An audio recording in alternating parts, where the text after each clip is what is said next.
Hey guys, welcome back to the channel. Today I have Mr. TBK with me. We thought we would sit down and kind of have a discussion with you about things that are on our mind and things that we're working on our life, and that's generational living. So, I'll let you start out. Okay, so we're Generation X, first of all, so we've been around a while, and we're pretty much the FAFO generation.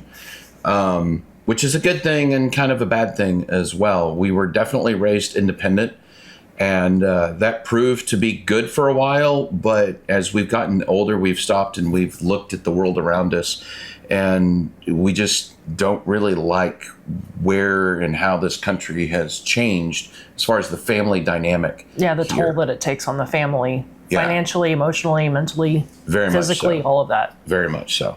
And as I'm sure you can see with our videos, we're definitely believers in God. We always have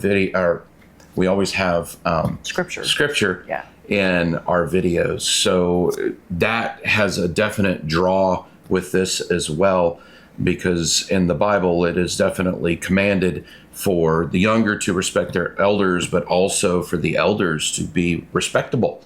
And that's the whole idea of, as a younger person, you're supposed to be able to look up to your elders.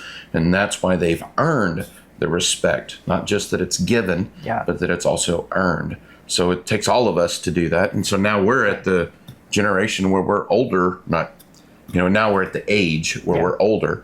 And so through how our life is wound up, we are the patriarch and matriarch of our family. Our parents are all dead on both sides of our family. So we're it now. So we get to guide this, but we see the need for it to bless our children as well. And that's going on with what you're talking about biblically. We are told that we are to be a blessing to our grandchildren even. And so we need to be looking forward and not just thinking about ourselves and today, but our children, to set them up for success, and for our grandchildren to provide a decent life for them as well, and to teach our children to do that as well. Yeah, definitely.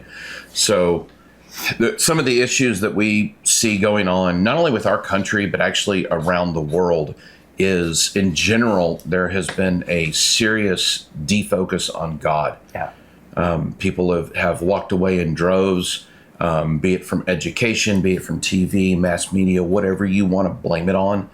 At the end of the day, people are just walking away from God. And for us, we believe that the world was a lot better place whenever they actually believed they were connected to something bigger than themselves.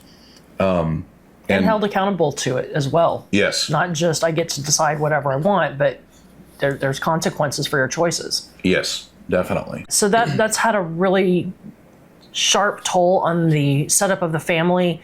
We all bought into the Industrial Revolution of having grocery stores and ready-made food, and so the family just separated and stopped being together and farming together and providing for each other. And now we're held by the whims of whatever's going on out there instead of generating your own food and providing for each other, helping out your neighbors, things of that nature. And it's really, people feel alone and disconnected, and they don't understand why. That's why we've lost our connectedness. And I know that people are broken.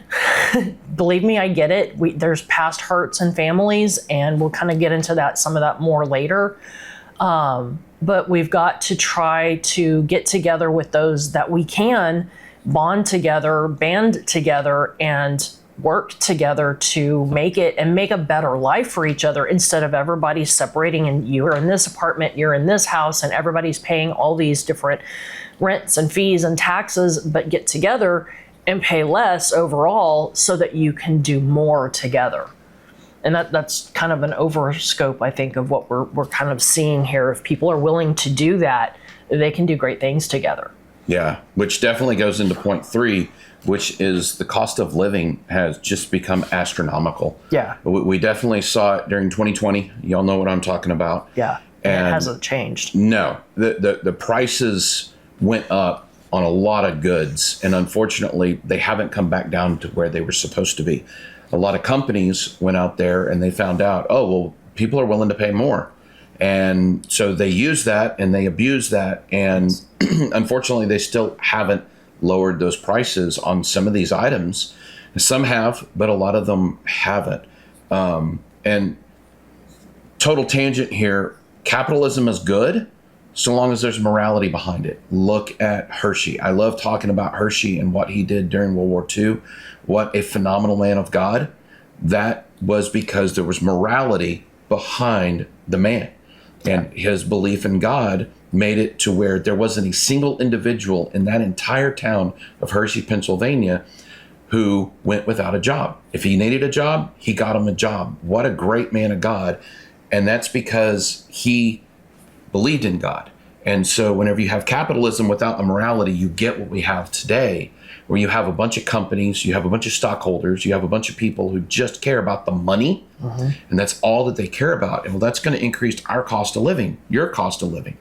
And that's going to make it even more difficult for future generations because their cost of living, it's not going to go down. And so you end up having this horrible situation to where it's just difficult to make it in this world. Yeah. You know, we listened to our grandparents where they were like, oh yeah, you could go downtown and you could buy a soda, a Coke, a pop, wherever you're at in the nation, for 5 cents. I saw the other day a soda off the shelf, $2.99. I don't drink soda, but $2.99 for a 16-ounce bottle of Coke. You have got to be kidding me. So yeah, the cost of living has just gone crazy around the world, but especially here in America. Yeah, and that's just making it where people are living more at poverty level or below poverty level. They're really struggling to keep their head above water. Some of that's going to be personal choices. Seen that one too. But that kind of goes into what we're talking about is changing your thoughts, changing what you've been doing to get a different outcome, to get a better outcome. Because what we've done in this country, it's not working. It hasn't worked. And it's time for people who recognize it to stand up and change, to put in the effort. And it is effort, gonna warn you, it is an effort to change it, to make it better for everybody. So we've left this situation where a lot of the older generations are feeling unneeded, and then you've got the younger generations who are feeling left alone and abandoned and looked down upon, and they're not being passed on the generational knowledge of how their grandparents, great-grandparents, great-great-grandparents used to live and sustain themselves by gardening, and how they preserved food before even canning was a thing, because that's how people lived for thousands of years, but we're losing that. I thank God that there are YouTube channels out there who still put out that information and share that knowledge so that we can start regaining that, because we need to. Because canning, it's an investment, and if you don't absolutely have to do it that style, then it's great to have other methods to fall back on, but we need people to teach us how to do that because we've lost it.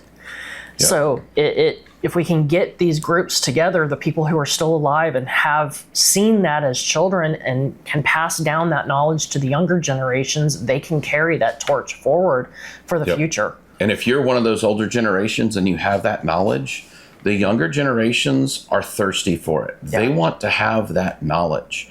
Now, you might have individuals who are like, I really don't care, whatever, grandpa, whatever, old person, I don't care. Yeah.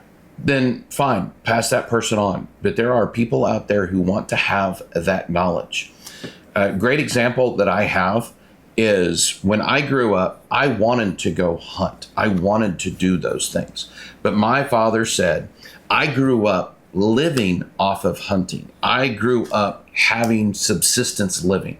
We didn't know if we were going to have enough money to go to the store and buy anything, so we grew everything. And it was hard, and I hated it, and I never wanted that for my kids, so no kid of mine is ever going to go hunt. It wasn't because of the animal situation. He didn't care about that. It was that he looked down upon it. Well, if you're of that generation and you think that way, you're wrong. Yeah. I get it. I understand the heart that you have, but you're denying knowledge to the next generation because of some, weird problem, some weird thing that you encountered in your life, trauma, if that's what you want to call it. And now you're holding that knowledge captive for the next generation. Pride, truthfully. Yeah. And so the next generation wants to have that. So let go of your pride. Yeah. Needs to. And I did learn to hunt, but it wasn't from my dad.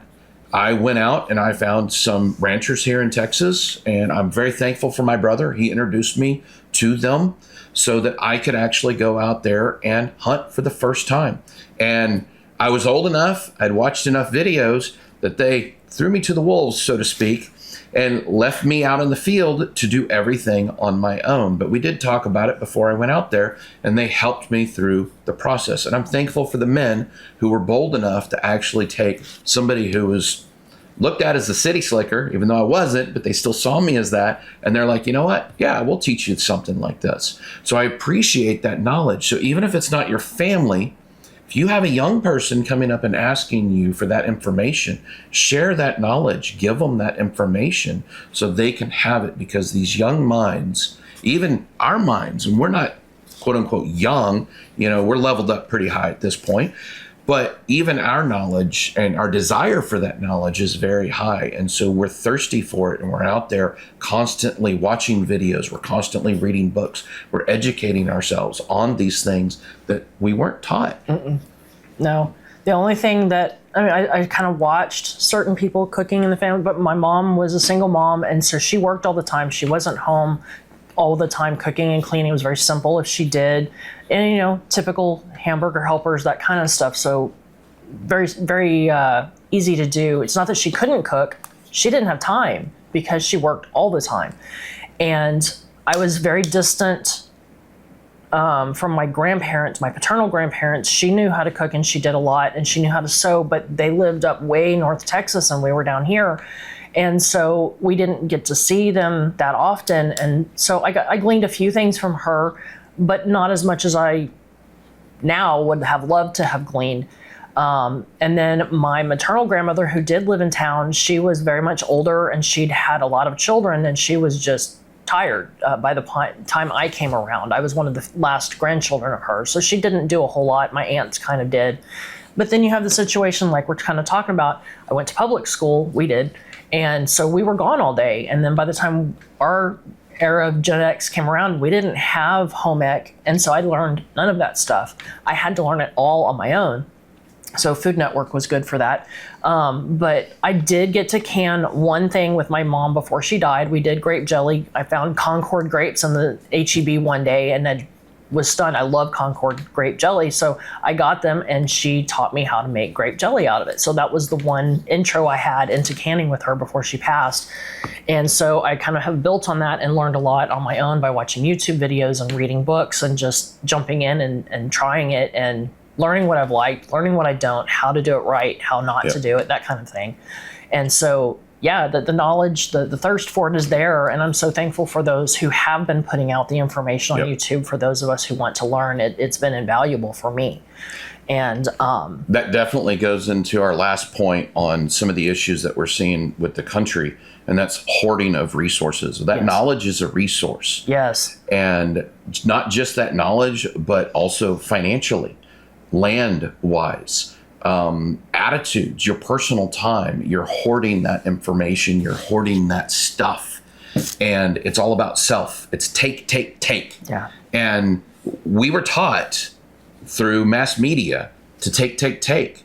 I think it's hilarious. I actually know people who look at Gordon Gekko from Wall Street as something to aspire to. And Michael Douglas has been attributed to saying, you do realize he was the villain, right? Now, if he said it or not, I don't know. I love to think that he actually did. But he was the villain of that movie. But a lot of people don't understand that the mentality of that take, take, take is wrong. It's bad. And it's gotten us where we are today. And that goes back to the whole discussion about finances and about the craziness of capitalism without morality. Because if you don't have morality, you're going to take, take, take. Yeah. You're going to have that greed. You're not going to have that servant heart. You're going to have the love of money. Yeah. The love of money, not having money, but the love of money is the root of all evil. And that's something that's big that we see with even our parents. Her mom, not so much, but my parents, unfortunately, they had the love of money. And I get it. Now, as they got older, they started to release that a little bit. But there's a lot of families out there that have financial wealth.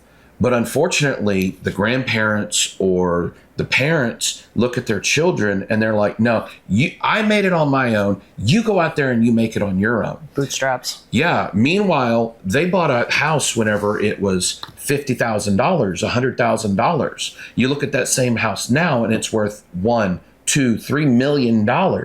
And the kids are like, I don't, There's no way. The money doesn't add up. And I totally understand. And this is where I have a huge heart for the generations that come after Gen X. We're right on that cusp. If you're older Gen X, then you have it a little bit easier because you were able to get in.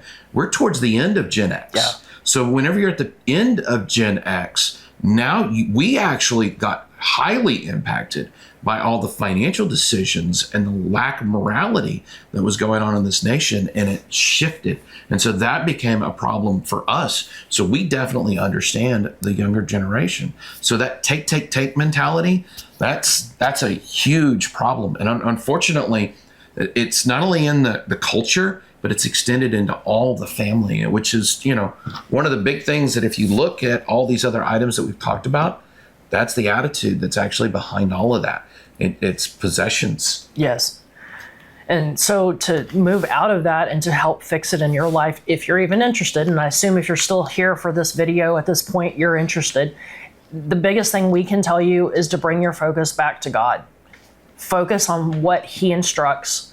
Read Psalms and Proverbs for wisdom and for guidance and how to treat each other, what things are good, what things are bad, and do your best to start working on those things. And it takes time. Have patience with yourself, but ask for help on that because He can expedite that process for you. But He's going to be your answer. If you don't have Him, you're just blowing in the wind. You're just going to be flying all over the place and you're not going to be grounded on anything. Yep. So that's the biggest advice I can give there.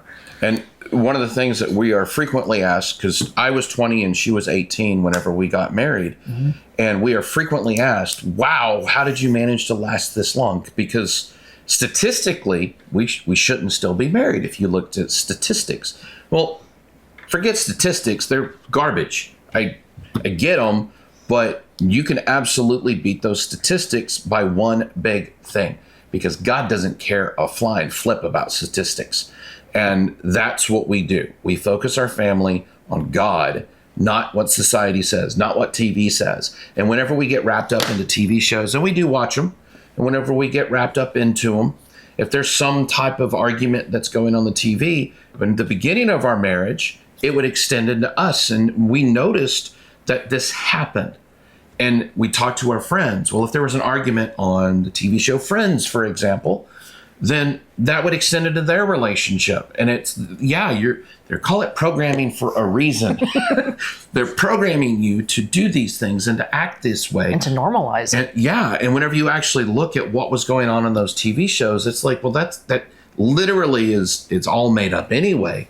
But even if it was there, it doesn't actually affect us. And so we learned to separate, and that is the TV shows. That's not us. And as soon as if we start getting frustrated with it, we'll even press stop. Like we're like, no, we're not interested. We'll change the channel, whatever. We rarely watch over the air, but we'll go to something else because it's like, I'm not interested in watching this. Or if we're binge watching something, we'll skip an episode. So you can do the same thing. So basically, do stuff that builds you up, not tears you down. And focusing on God will help you do that. And some of these TV shows you need to ditch completely, because if they're not godly based, if they don't have good values, if they're not supporting your understanding of what He wants in your life, get rid of that garbage. Purge it and get it out of there. Yeah, it's not going to be an encouragement to you and an example for you to follow. Yes. And some of these shows are okay, some of the older ones, but a lot of them are bad because they don't show what the historical family is supposed to look like. You look at the modern TV shows and people around you, and the historical family is gone. They used to call it the nuclear family whenever we were in high school and in junior high. And that has pretty much been destroyed in this nation, and that's very unfortunate. There are multiple reasons why. Don't really want to get into that in this video. That's not what the purpose of this is. There are many, but ultimately it's because people have walked away from God. So understand what historical families look like. Pick up some older books. Don't pick up modern stuff. Pick up some stuff that was written in the 1800s or older, and understand what is expected back in those. More important, pick up the Bible. Read. What is the man of the household supposed to do? What is the woman of the household supposed to do? They're not saying that a woman can't have a career. They're not saying a man can't have a career. It's given specific instructions on how you're supposed to act within your family relationship. Yeah. And it also kind of helps you to see how households were set up as far as on the land, how they'd have, I'm thinking like in England, they used to have multiple houses. So you'd have the main house, and then you'd have secondary houses for the children to live in. And then like whenever in the patriarchal stuff, when that main husband would die, the wife would move into a smaller home because at this point she's older and doesn't need to take care of it. She's not having more children. And then the next child would step in, and he's having a family, so he has now more space, or she, but that family has more space to grow. Yeah. And the mom would be nearby so that they could easily take care of her, and that's huge. After having gone through taking care of ailing parents, you want them to be close. I know you want the privacy, and that seems huge, but whenever you're having to get up multiple times in the middle of the night to go take care of that person, you don't want them to be half a mile down the road and have to do that, because then you're going to have to be moving into their house, and that's inconvenient as well. So think long-term about those type of things as best you can, and set up for yourself easier, because you will not regret it. And even before you get to the point where the person is on death's door, they're going to be able to provide additional support and additional things. For example, babysitting. The Hispanic culture, being here in Texas, that is one of the things that they do extremely well. Yes. The grandparents take care of the children. Yeah. The people who can go out and work, they go out and they work. They bring home the money. The older generation and the younger generation all eat off of what the working generation is able to do. Yeah. There's a lot to say about the Hispanic culture with what they're doing with their family designs. They can take care of the kids. They can come over and help, think about the tamale making that they do for Christmas and things. They come together and they work as a family, and they spend time together, and they just function as a unit. Yep. And so instead of that goes back to what we were talking about earlier, instead of fragmenting ourselves and everybody being separate, you work together as your own small community, and you plan for growth within that community, which is going to be huge, but you adjust around and you make it work. Yes. Which basically that's summarizing as saying, recognize where you are in your life, what stage you are. Since we're starting from scratch here. Yeah. And there's nothing wrong with the stage that you're at. If you're young, well, then you have a whole lot of stages that are in front of you. If you're older, you don't have a whole lot of stages in front of you, but embrace what you have. Just one quick example with that. My dad, towards the end of his life, he couldn't do a lot of physical labor. And I tried to keep on telling him, it's okay, Dad. It's no problem.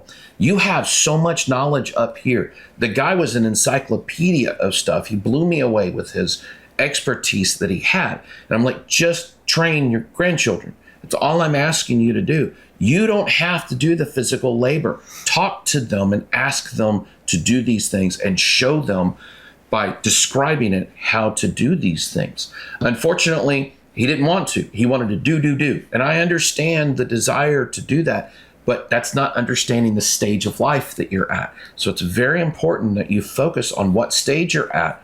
Use the assets, use the situation that God has put you in, and bless those who are around you. Bless your children, your grandchildren, your great-grandchildren with this knowledge if you can't do the physical labor. And young people, listen to the older people. Listen to your elders is the way that it's said in the Bible. So actually listen to them and pay attention to things that they are saying. There are still things that my grandfather said when I was very young that still have an impact on me to this day, because I stopped and I listened to him, and I'm so thankful that I did. Yeah, because it kind of goes in our next point of don't long to be not where you're at, either younger or older, whatever, it's easy for the young to be envious of the older who have had to work for a long time and try to make money. And then now they have some and be like, I wish we were at that stage. But on the flip side, the older are looking at the young and envying their youth and their strength and the possibilities that they have. And that does nobody any good.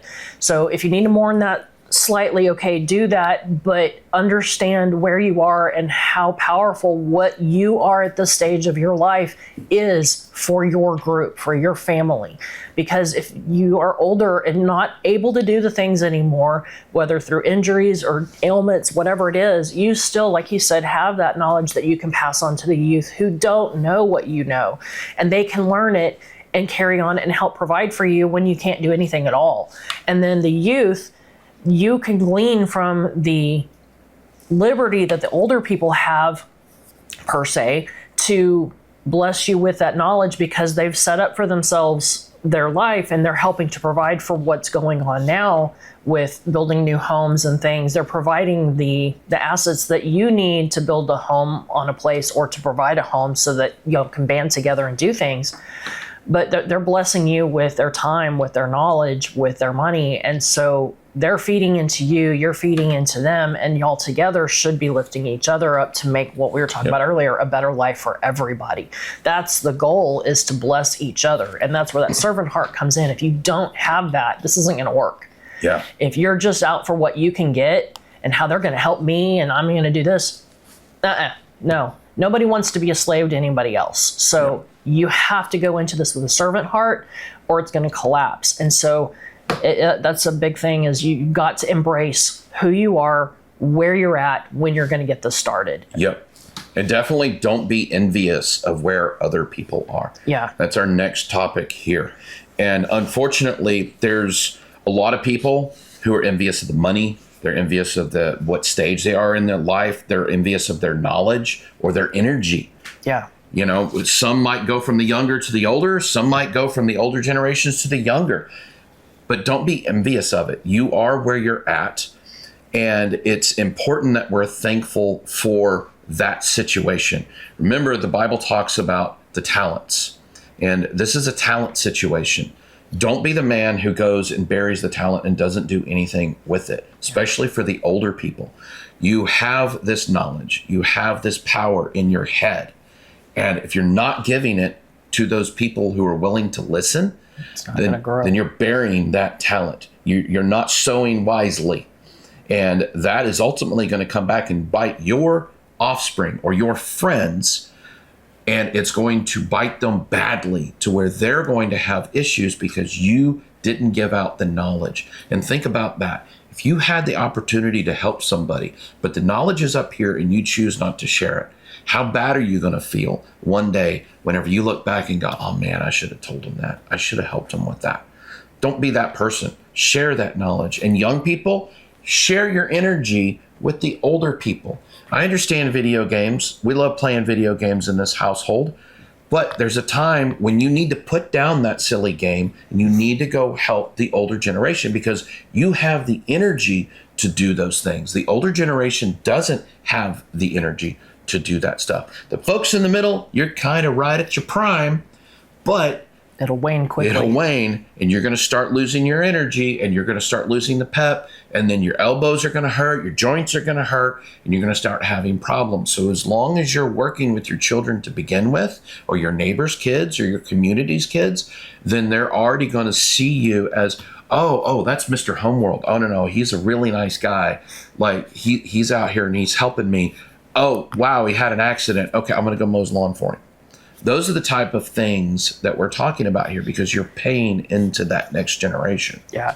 And I won't leave out the younger generation because I've heard many stories of younger children learning different skills that truthfully are being lost and using those to create their own business. So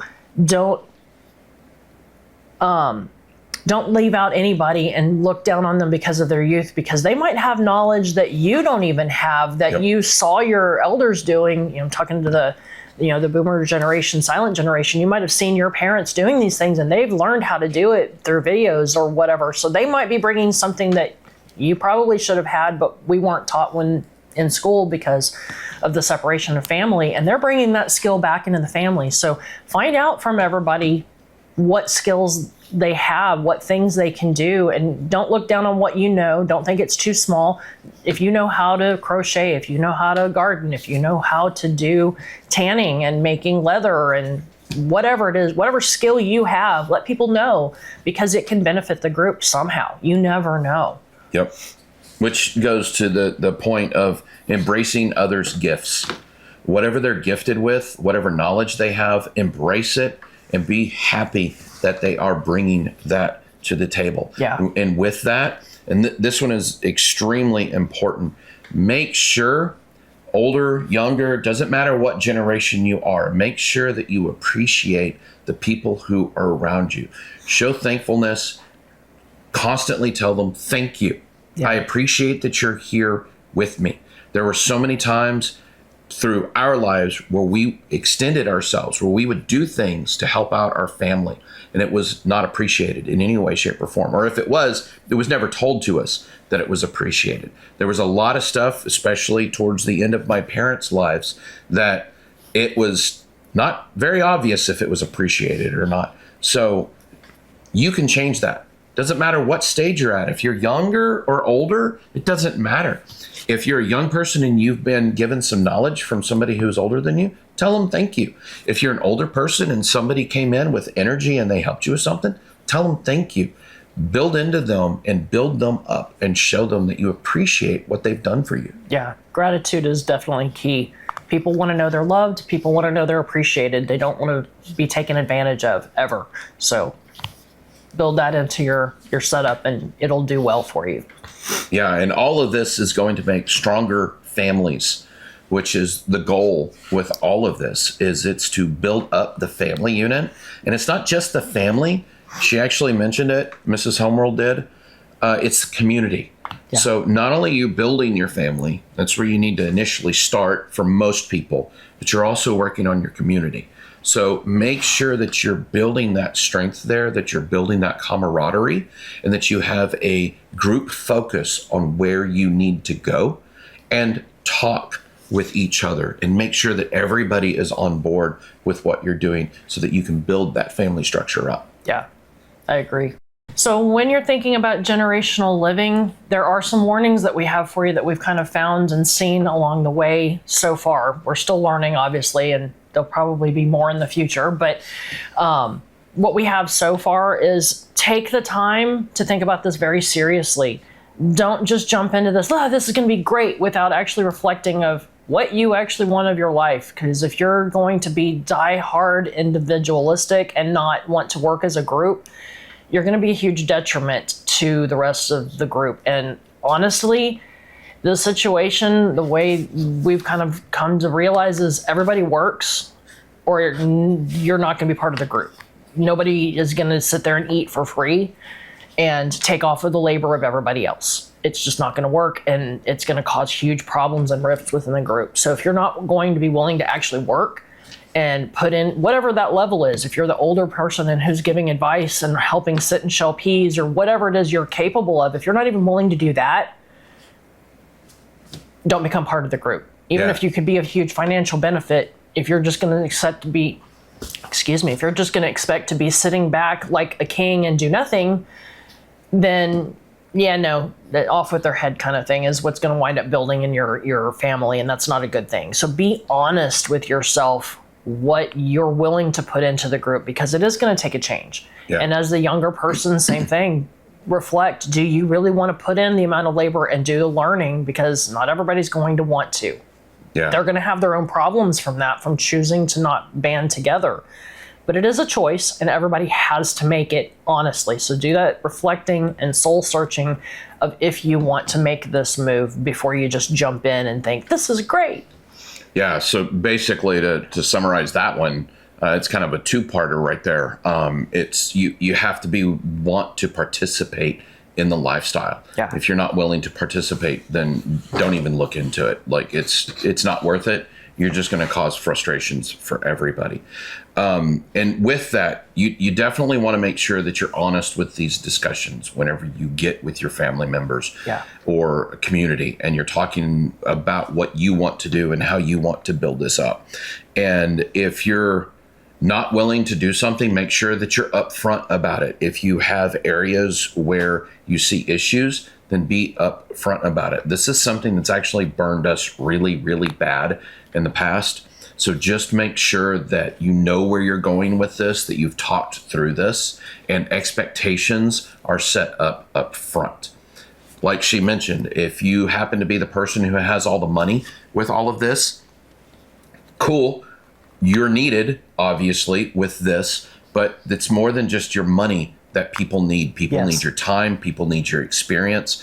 People need to know how to invest that money. How did you do it appropriately? What is the correct place? Not what you want to spend the money on, but what is the correct place for the family to spend the money on in order to get the best bang for the buck, depending on what you're looking at doing. Yeah, absolutely. And the group needs to look at the situation together, and decide as a group, like you were saying, what if you're going to be hunting, you need a place to process animals. So that means money is going to have to be spent on, either a shop for it being enclosed, or have, an awning off the sides where you can hang the animals. You're going to need infrastructure for that. So you need to discuss these things of what your life is going to look like. If you have people who raise sheep, for instance, then they may be doing wool spinning and things of that nature. Who knows? It depends on what your gifts are. So you need places to do those kind of things. And you might set up shops to sell your goods, to sell your yarn, whatever it is that you've got. So you'll need a place for that, or somebody who would run that. So you get together, you pull your resources and you pull your knowledge, and you figure out what makes the most sense to pursue. And it doesn't mean that what you start off with is the only thing that you're going to do. This is just what gets you started. And then the family, as it grows and learns, you'll build on that, and somebody's going to be making money, or you're going to be having businesses and money will be coming in. So then you will be building other buildings, or changing things up a little bit depending on how your family grows and what you do. But you've got to talk about those things so that you aren't just, well, I decided I wanted to have a shed over here, but it doesn't serve any purpose other than to store my stuff.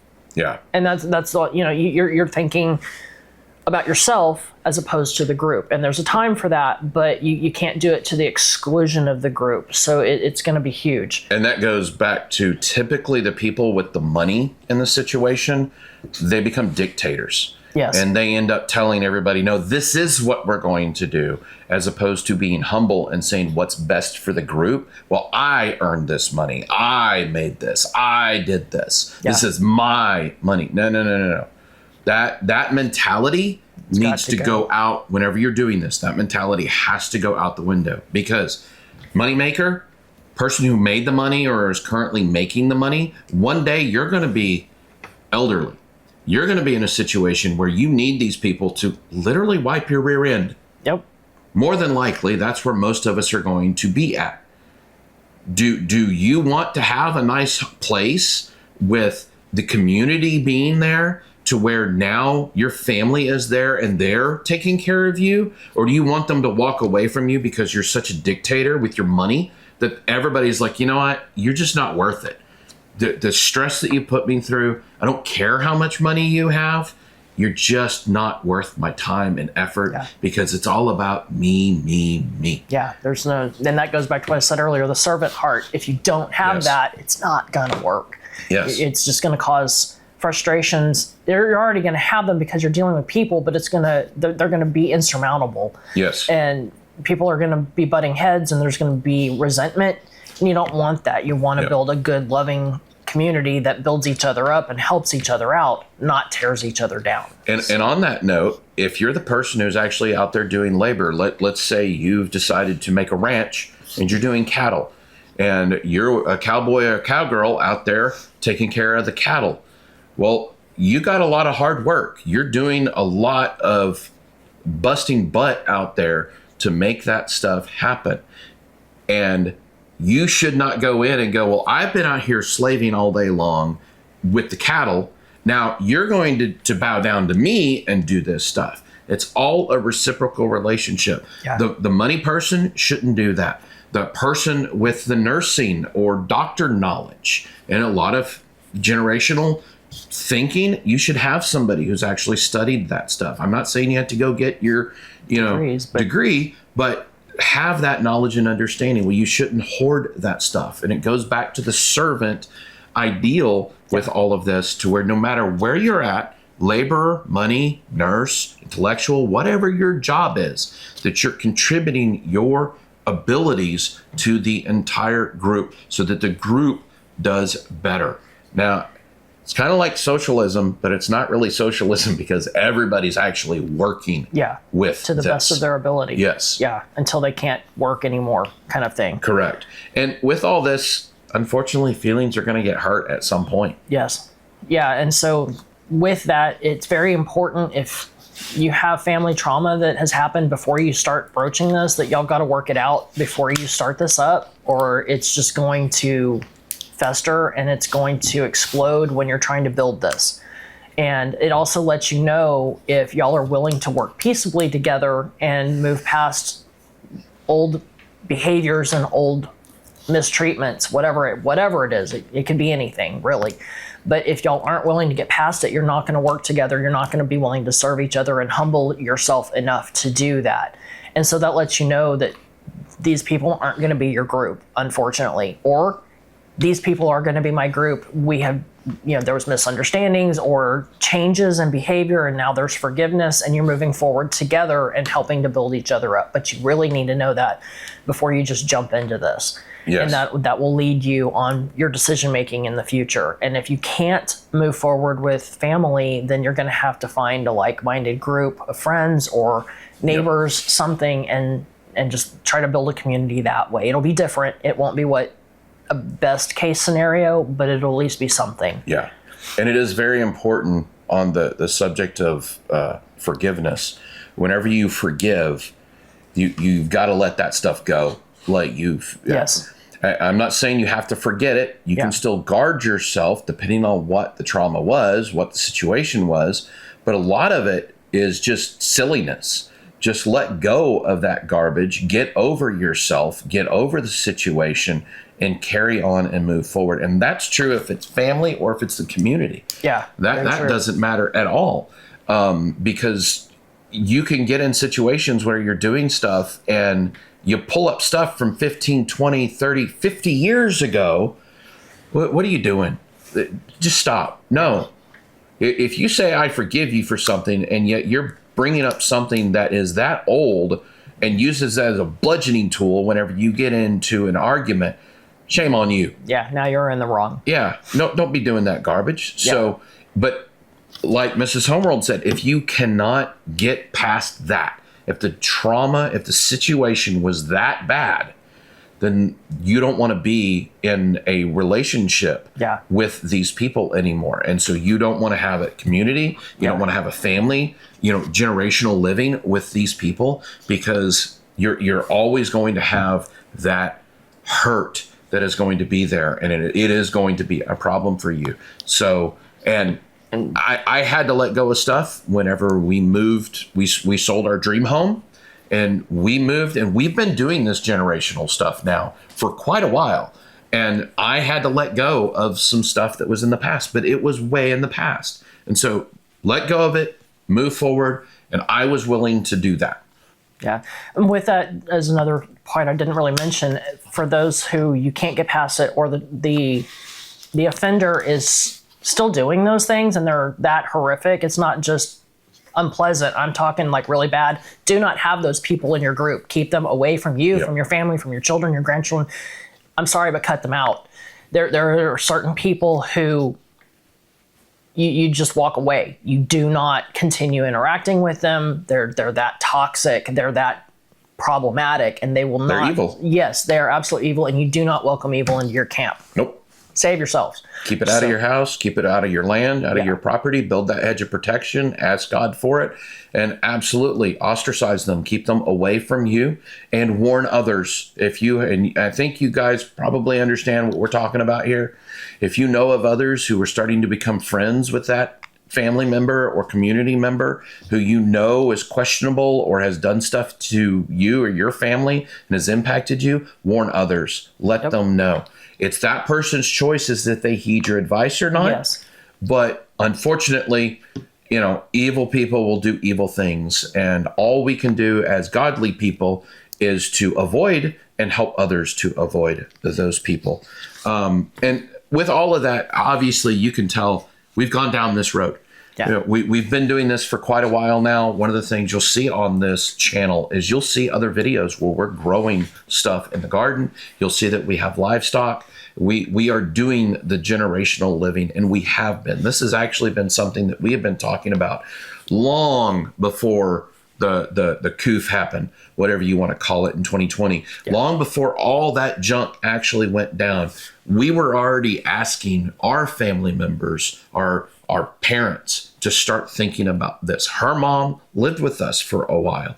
So, and that was back in 2008. If that tells you how long we've been thinking about this, and we purposefully built the house that we did in 2004, thinking about that in mind. So generational living is something that we very much so have been thinking about. The problem is we thought about it like this. Yeah. And as we've gotten older, it's kind of gotten bigger. the idea of what we want has grown bigger and bigger. And that's okay. If you're still here, that's not a problem. But what we're trying to get you to do is to stop thinking here, or worse yet, not thinking about this at all. Yeah. And trying to engage you and start thinking about this. Because again, even if you don't have kids, that's okay. We have a lot of friends who are married without kids.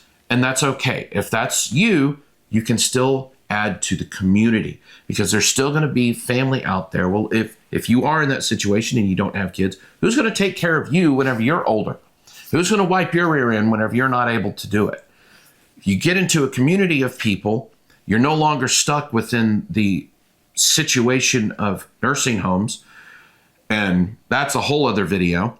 Yeah. So put yourself within the community and pay into that community, so that community is going to take care of you whenever you get to that. So we have lots of ideas. We have lots of experience whenever it comes to this. We have tons of stories. Obviously, this is definitely one of our longer videos that has gone on this channel, but this is something that's near and dear to our hearts. Yeah. It's something that we see a need for. Yeah. And something that can help bless people that we know, and people who feel alone and unsure of what to do for the future because they don't see how they can make it. Yep. This is why we were never supposed to live like this, and it's been set up against us. So we've got to find a way to pool our resources, and that's really what this is it's banding together with people that you care about, that you can live with. They're not going to be perfect, but that y'all can work together to make a good life for each other. And that's really what it's all about, is getting together, sharing experiences, sharing life. If you don't have anybody to share life with, then what are you doing? Yep. You're living alone, and that can be okay too. Some people love going out and living in a cabin in the woods, and if you're all for that, go for it. I encourage you, because you'll love it. It'll be great for you. But if you want a community, then you got to build it, and you've got to make some sacrifices yourself. Yep. And other people are going to be sacrificing, which is another reason why we said it's so important to not take each other for granted, and not to abuse the other person and think you're better than them because you do this, but they're sitting here doing this, making your life possible. We all feed each other. Yeah. We're all helping to support each other, or it's not going to work. And you cabin in the woods people, we actually need your knowledge. Yeah, that's true. I can't tell you how much. If you're actually doing that, the expertise that you have gained by doing all of that, the whole world needs that type of understanding and knowledge. And it helps people like us who are trying to do this stuff. Yeah, absolutely.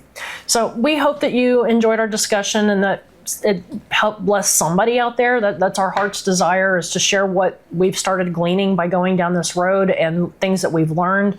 We do have more. We just tried to kind of do some bullet points to get the topic started. So if you like this, give it a big thumbs up and ask some questions down below. And if you want to know more, we can put out some more videos topically to kind of do a series on this or something, and just kind of share things that we've learned and things to look for if you're deciding to do land with family, things to look out for, and my goodness, things to be thinking of not thinking small, kind of like you said, because you actually need more than you think. Yeah. Once you start actually putting in those buildings, multiple houses and septics, if that's what you're going to wind up doing, and water and all the infrastructure, then you still need extra land for all the other things that we can talk about. So again, if that's something you're interested in, just let us know and we'll make it happen. We have lots of video ideas and concepts that we can do around that stuff. There's a lot of knowledge that's up here. I just need to know what you guys need or desiring to know. She has a ton of knowledge that is in her head that's around this stuff as well, and so we just want to know what you guys interested in learning. Like she mentioned, there's so much stuff that actually is involved with what land do you buy. It sounds simple, but it's not simple at all, and there's some very specific questions, and more important, some very specific things you need to look into in the area that you're looking at before you actually, quote unquote, pull the trigger and purchase that land. Yeah. So make sure that you understand all those aspects of it. And if you're interested in knowing all of that stuff, because I spent an extensive amount of time before I purchase any land whatsoever to do this with. And with that, hopefully within the coming year, you're going to see some big changes on this channel.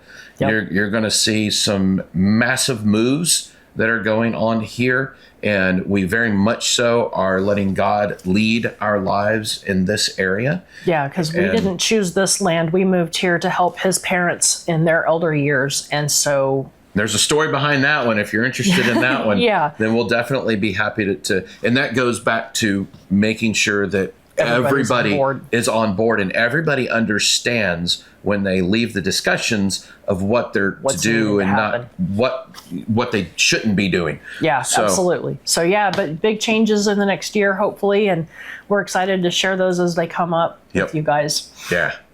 So y'all have a blessed day. Thank you so much for joining us. If you're still here, we appreciate you, and we'll see you in the next video. Bye. Bye.